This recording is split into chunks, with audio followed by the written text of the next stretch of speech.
Live from New Delhi, you're watching DD India Live, India's voice to the world. I'm Tanvi Taneja, coming up in the next 30 minutes. Prime Minister Modi appreciates US President Trump's sentiments after he reaffirms friendship with the Prime Minister Modi and calls ties with India very special. President Nicolas Maduro calls for dialogue with Washington hours after Trump threatened to shoot down Venezuelan military jets if they pose a danger to the US forces. Union Minister and BJP leader Ashwini Vaishnav lauds GST reforms, terming it as a game changer for the middle class and boosting Indian economy. And in sports, blockbuster tennis awaits us all as Carlos Alcaraz and Yannick Sinner to clash in their third straight major final at the US Open on Sunday.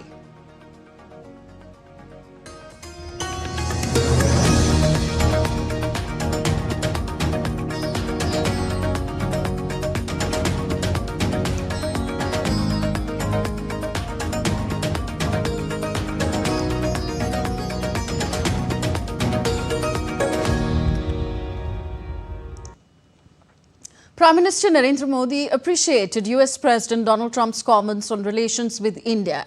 Taking to social media platform X, Prime Minister Modi wrote, and I quote him here, "Deeply appreciate and fully reciprocate President Trump's sentiments and positive assessment of our ties.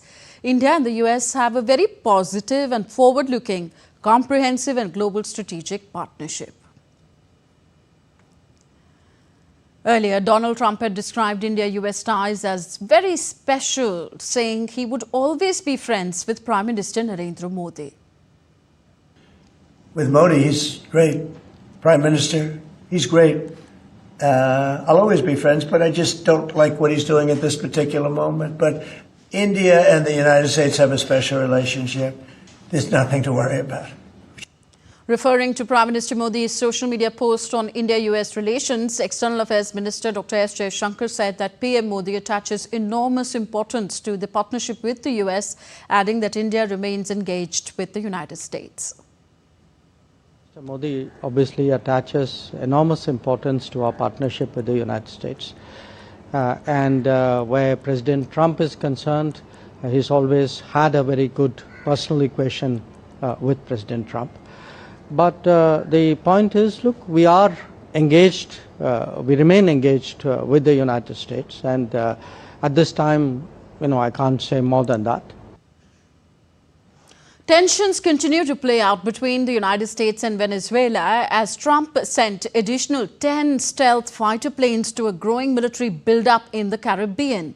The US has ordered the deployment of 10 F-35 fighter jets to a Puerto Rico airfield to conduct operations against drug cartels in a move likely to further inflame tensions in the region.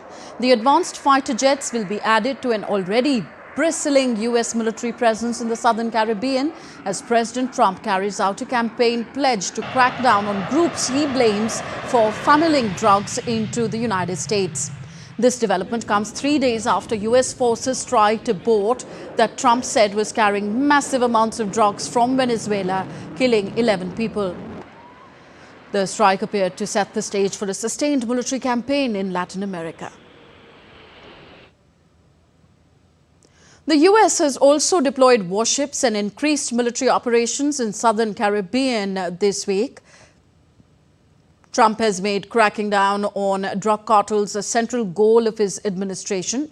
According to US Secretary of State Marco Rubio, the campaign is part of a sustained effort to disrupt drug trafficking routes, even as Venezuela denies any involvement in the incident. Despite the mounting international pressure, Venezuelans maintained their daily routines with remarkable calm. Venezuelan President Nicolas Maduro, meanwhile, called for dialogue with Washington hours after US President Trump threatened to shoot down Venezuelan military jets if they pose a danger to the US forces. Maduro dismissed US accusations linking his government to drug trafficking, calling the intelligence reports untrue and insisting that Venezuela is committed to combating narcotics. Venezuelan president said that Venezuela has always been willing to talk, to engage in dialogue, but demands respect. More than 300 South Koreans were among the 475 people arrested by US immigration officials in a raid on Hyundai LG battery plant being built in southern US state of Georgia, as per the foreign minister in Seoul on Saturday. Stephen Schrank, a Homeland Security Investigations Special Agent in Atlanta, earlier said Thursday's operation was the largest single-site raid carried out so far under US President Donald Trump's nationwide anti-migrant drive. The raid stemmed from a criminal investigation into allegations of unlawful employment practices and serious federal crimes at the Hyundai Motor LG Energy Solution joint venture plant in the town of Ella Bell, as per Stephen Schrank. So agents from US Immigration and Customs Enforcement and Homeland Security Investigations arrested 475 people during a large-scale raid at this battery plant being built in the southern state of Georgia. A US official said that the majority of those arrested were South Koreans suspected of working illegally in the United States.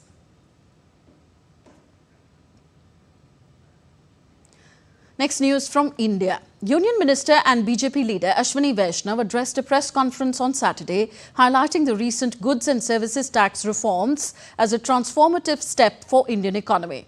The BJP leader lauded the changes, describing them as game changer for the middle class and a significant boost to the overall economic growth. The minister emphasized that the reforms effective from the first day of the Navratri festival on September 22 reduces rates on nearly every essential item used by the Indian middle class families. GST में reforms करके माननीय प्रधानमंत्री जी ने middle class परिवारों को एक बहुत बड़ी राहत दी है, बहुत बड़ा एक तोहफा दिया है। जीएसटी में जिस तरह के सुधार हुए हैं, ये सुधार हमारे देश के 140 करोड़ देशवासियों के जीवन में एक बड़ी राहत के रूप में आए हैं।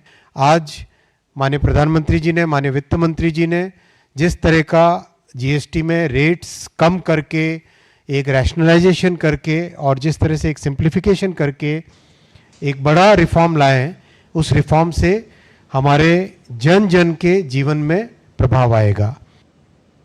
Further, the Union Minister emphasized on Finance Minister Nirmala Sitharaman's assurance that the benefits of the GST reforms will reach every citizen, adding that Prime Minister Modi has made it clear that these decisions will reach the last mile and will be executed effectively. Her sector की जितनी भी federations हैं, जितनी भी councils हैं, सब ने बहुत क्लियर कहा है कि ये जो बेनिफिट है जीएसटी का जो बेनिफिट है वो सीधा का सीधा ट्रांसमिट करेंगे मध्यम वर्गीय परिवारों को, यूज़र्स को, सभी देश के नागरिकों को ये बेनिफिट ट्रांसफ़र होगा। इंश्योरेंस का बेनिफिट भी ट्रांसफ़र में होगा। मोदी जी ने बहुत स्पष्ट तौर पे निर्णय लिए हैं और उन निर्णयों का एग्जीक्यूशन भी किया है। वित्त मंत्री जी ने बहुत स्पष्ट तौर पे कहा है कि she will keep a hawk's eye, very clear focus on making sure that the benefits of GST rate rationalization are reaching the common man, every citizen, every family. And next we take you to India's northern state of Himachal Pradesh. The alumni of 5 Rashtriya military schools assembled in New Delhi to celebrate the centenary year of Rashtriya Military School Chail. The first military school was established in Chail in Himachal Pradesh by King George V after the First World War to honour the bravery of Indian soldiers. The Indian Army Chief General Upendra Dwivedi was the chief guest at the event. DD India's Vishal Baristo reports. Indian Army Chief General Upendra Dwivedi unveiled the centenary trophy and also released a souvenir on the Rashtriya military schools. Highlighting the role of military schools in the nation building, General Upendra Dwivedi spoke about the importance of citizen warrior in Operation Sindoor. The citizens are the first information providers to the soldiers. They are the tripwires at the borders as well as caretakers in the rear areas. During Op Sindoor, there were more than 72,000 NCC warriors. Chail Military School is the oldest military school in Asia. It was established by the then British Emperor King George V. Similar schools were established at Ajmer in 1930, Belgaum in 1945, Bangalore in 1946 and Dholpur in 1962. After renaming, these 5 military schools are now collectively known as Rashtriya Military Schools. and the cadets from these institutions call themselves Georgians. Thanks to the Modi government that girls are now getting admissions in military schools. Military schools are special. They are not the ordinary schools. As the motto suggests, character is the highest virtue. It literally means to us that character is really the highest virtue.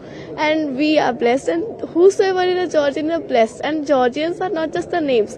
It's a responsibility. It's a duty that we all have to carry on our shoulders. School provides a wide range of extracurricular activities which is widely helpful.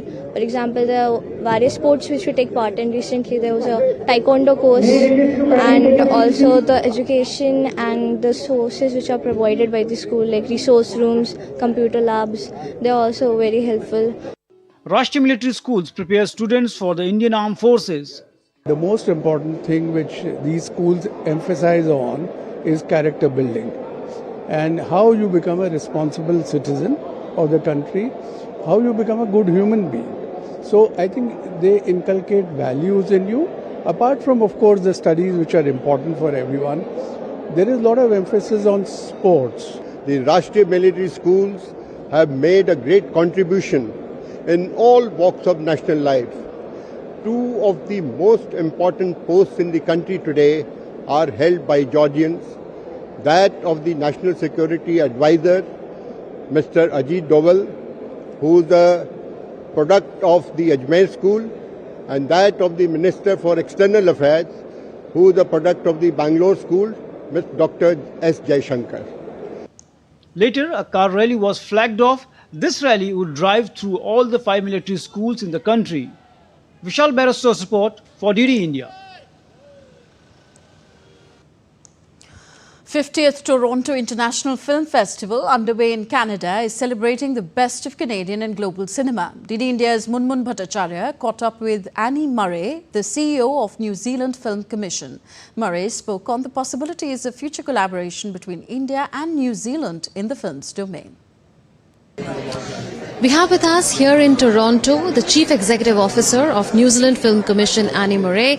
Ms. Murray, welcome to DD India. Tell us about your visit to the Bharat Pavilion here and how are India and New Zealand collaborating in the film space? Thank you. Yes, we are collaborating with India really wonderfully.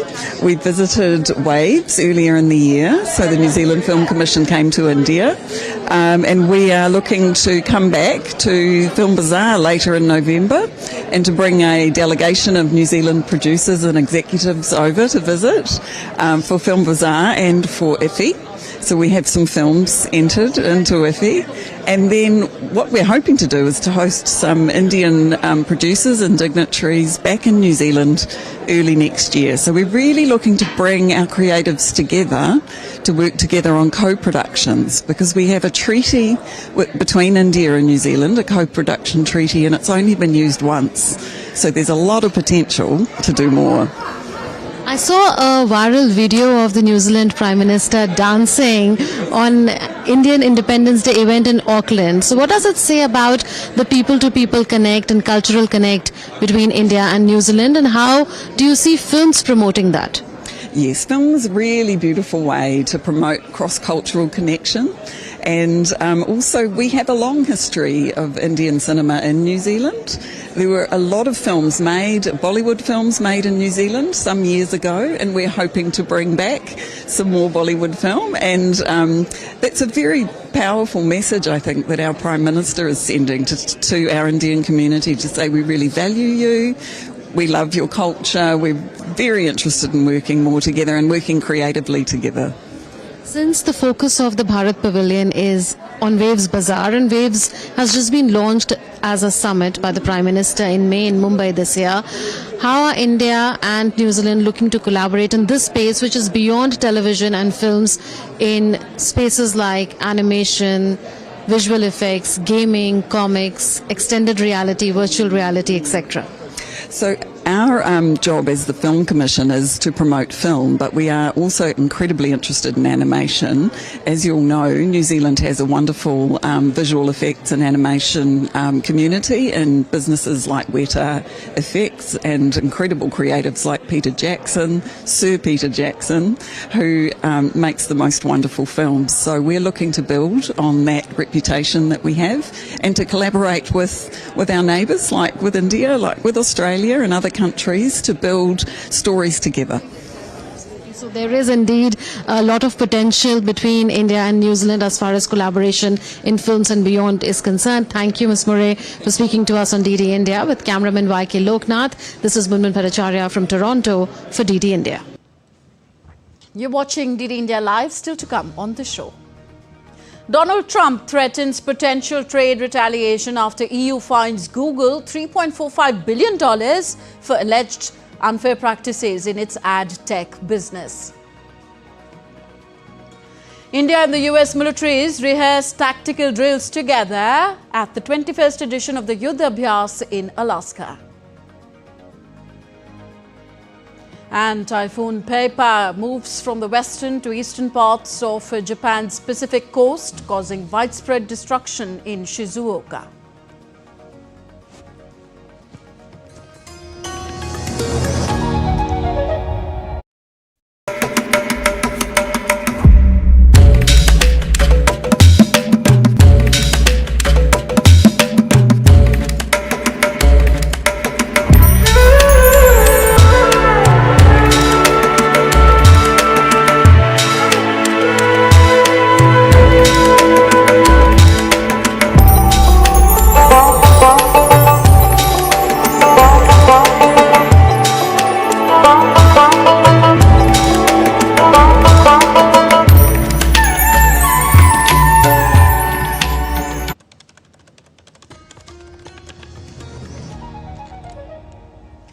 Welcome back. You're watching DD India Live. I am Tanvi Taneja. US President Donald Trump escalated his criticism of the European Union on Friday after Brussels fined Alphabet's Google $3.45 billion for alleged anti-competitive conduct in its ad tech business. Trump vowed to raise the issue directly with EU officials and threatened potential trade retaliation while speaking to reporters at the White House. We're upset with the European Union because of what's happening with not just Google, but with all of our big companies. They just, hit them with these unbelievable fines, $17 billion and $14 billion. And they use that money to run Europe. It's almost become like it's almost become a yearly occurrence, like it's a tax. Trump has further labelled the action unfair and discriminatory and said he's considering launching a Section 301 investigation, a legal tool under the 1974 Trade Act. The act allows the US to penalise foreign measures deemed unjustifiable or burdensome to American commerce.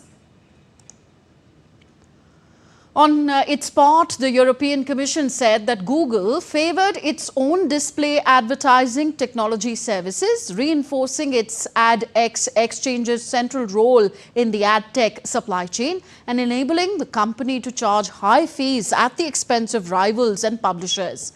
The watchdog said that the conduct has persisted since 2014 and ordered Google to stop self-preferencing and address inherent conflicts of interest. So Google now has 60 days to present a compliance plan and further 30 days to implement it. The company has criticised the EU decision and plans to appeal. The latest fine, compared with a record €4.3 billion penalty handed out to Google in 2018, €2.42 billion in 2017 and €1.49 billion in 2019. The 21st edition of the India-US joint military exercise Yuddha Abhyas is underway at Fort Wainwright, Alaska, USA. The field training component of the exercise has begun on Saturday, and soldiers from the Indian Army and the US Army are rehearsing various battle drills together. The exercise is scheduled to continue till the 14th of September. Over the 2 weeks, the troops will rehearse a spectrum of tactical drills, including heli-borne operations, employment of surveillance, and unmanned aerial systems, rock craft, mountain warfare, casualty evacuation, combat medical aid, and the integrated use of artillery, aviation, and electronic warfare systems. And in breaking news coming in, Prime Minister Narendra Modi and French President Emmanuel Macron on Saturday held a phone call. During the phone call, both leaders reviewed and positively assessed the progress in bilateral cooperation in various areas. The two leaders exchanged views on international and regional issues, including efforts from bringing an early end to the conflict in Ukraine. So India at the forefront to bring lasting peace in Ukraine. India raised the matter at the UN a few days ago, where it vehemently said that no solution can be found on the battlefield and dialogue and diplomacy are the way forward. Here, Prime Minister Narendra Modi and French President Emmanuel Macron speaking over the phone, reviewing and positively assessing the progress in bilateral cooperation, as well as exchanging views on bringing an early end to the conflict in Ukraine. And very quickly, let's take a look at other stories making news across the world. Japan's Prince Hisahito attended his grand coming-of-age ceremony called the Kakan no Gi at the Imperial Palace on Saturday. This marked the first such ceremony for a male imperial family member in 40 years. The event marks Prince Hisahito's adulthood and his status as second in line to the chrysanthemum throne.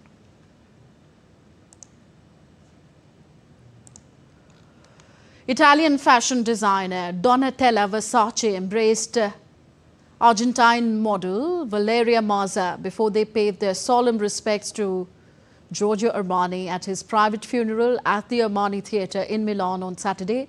Designer Giorgio Armani, who helped to put Italy at the forefront of global fashion and dressed Hollywood A-listers, died at the age of 91 on September the 4th.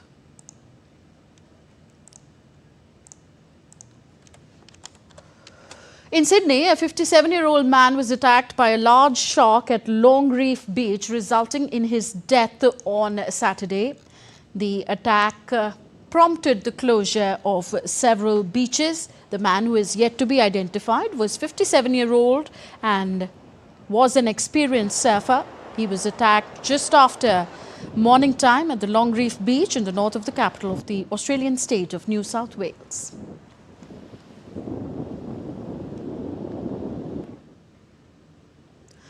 The street of Japan's Shizuoka got flooded as Typhoon Peppa passed east coast. In Kakamura alone, the typhoon destroyed at least 220 buildings in central Japan. The city received a series of disruptions. Tiles were blown off roofs by strong winds, utility poles collapsing and other incidents. The local meteorological office warned of more torrential weather as the region is covered by developed rain clouds. Local police says an agricultural greenhouse was blown away by strong winds in Yaizu city, leaving a farmer with a severe facial fracture. The prefectural government said that in the city, 6 houses were completely destroyed, while 34 other houses were partially damaged. And on to some sports news now. The stage is set for a gripping contest at the US Open as the top two players of men's singles, Jannik Sinner and Carlos Alcaraz, clash in the blockbuster title contest on Sunday. They've shared previous 7 Grand Slam titles. This is the 3rd consecutive major final this year between them. Alcaraz clinched the French Open before Sinner took home the Wimbledon title. In the summit clash, not only the crown but the #1 spot in the rankings is also at stake. The US Open is set for one of the sport's most gripping contests when defending champion and world #1 Jannik Sinner will lock horns with Carlos Alcaraz in the title clash. The top two players will clash in the third consecutive Grand Slam final this year. Alcaraz won the first meeting at the French Open before Sinner came out trumps at the Wimbledon. They have clashed 14 times in their professional career, Alcaraz winning 9 times while Sinner tasted success on the 5 occasions. The past 7 Grand Slams have been clinched by either the Italian or the Spaniard, with Sinner taking home 4 titles. Sinner beat Felix Auger-Aliassime 6-1, 3-6, 6-3, 6-4 in the semi-final to reach his 5th consecutive Grand Slam final. The Italian is only the 4th man in history to reach the finals of all 4 Grand Slams in a single season. He joins an exclusive club with Rod Laver, Roger Federer and Novak Djokovic. The world number 1 aims to become the first man to successfully defend the US Open crown since Roger Federer in 2008. Meanwhile, Carlos Alcaraz overpowered Novak Djokovic in straight sets in the semi-finals. The 5-time Grand Slam winner has not dropped a set en route to the final. Apart from the crown, the final will also have one additional prize. The winner will take the number 1 spot in the rankings. Sports Desk, DD India. So that's all for this edition of DD India Live. Do let us know your thoughts on the news of the day. Connect with us on our different social media handles at DD India Live. And for those on the go, you can catch all the latest news and updates on our DD India mobile app. You can download the app on both Android and iOS platforms. We'll be back with more news as it breaks here on DD India. I'm Tanvi Taneja from all of us here in New Delhi. Thank you for watching. Namaskar.